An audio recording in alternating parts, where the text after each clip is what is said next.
would have been quite scornful of such nonsense. While Simon was dreaming up wild new connections, I was merely absorbing the information I was meant to absorb. The elements, I understood, were the universal and fundamental ingredients of all matter. There was nothing that was not made out of elements. But the table into which the Russian chemist Dmitri Mendeleev had sorted them was even more than the sum of these remarkable parts.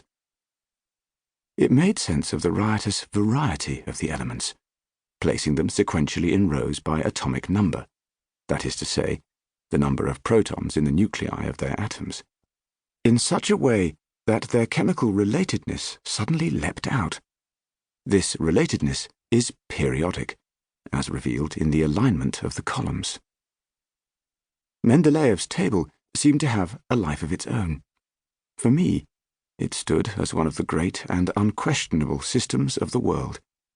It explained so much, it seemed so natural, that it must always have been there. It couldn't possibly be the recent invention of modern science, although it was less than a century old when I first saw it.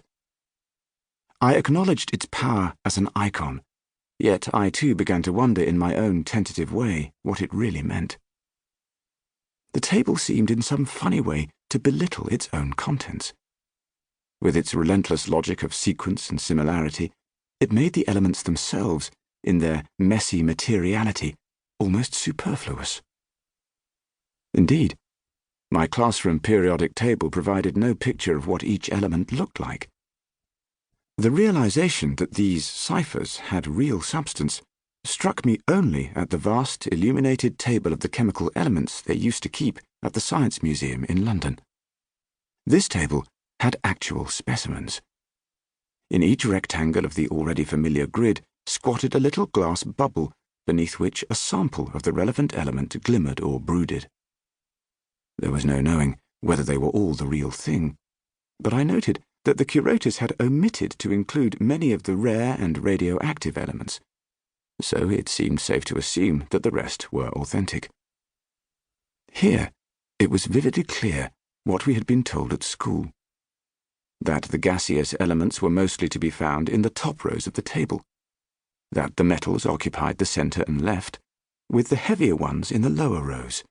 They were mostly grey, although one column, containing copper, silver and gold, provided a streak of colour, that the non-metals, more variegated in colour and texture, lay over in the top right corner. With that, I had to start my own collection. It would not be easy. Few of the elements are found in their pure state in nature. Usually, they are chemically locked up in minerals and ores. So instead, I began to cast about the house, taking advantage of the centuries during which man has extracted them from these ores and pressed them into service. I broke open dead light bulbs and surgically snipped free the tungsten filaments, placing the wriggling wires into a little glass vial. Aluminium came from the kitchen in the form of foil, copper from the garage as electrical wire. A foreign coin that I'd heard was made of nickel, though not an American nickel, which I knew was mostly copper, I cut up into coarse chunks. It was worth more to me like this.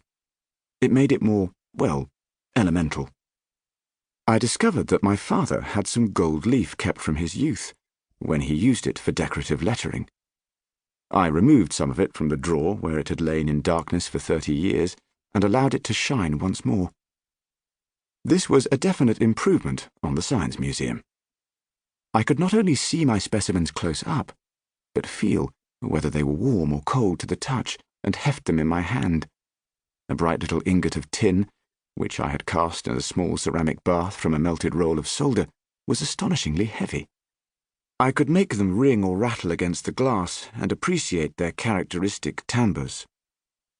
Sulphur had a primrose colour with a slight sparkle, and could be poured and spooned like caster sugar.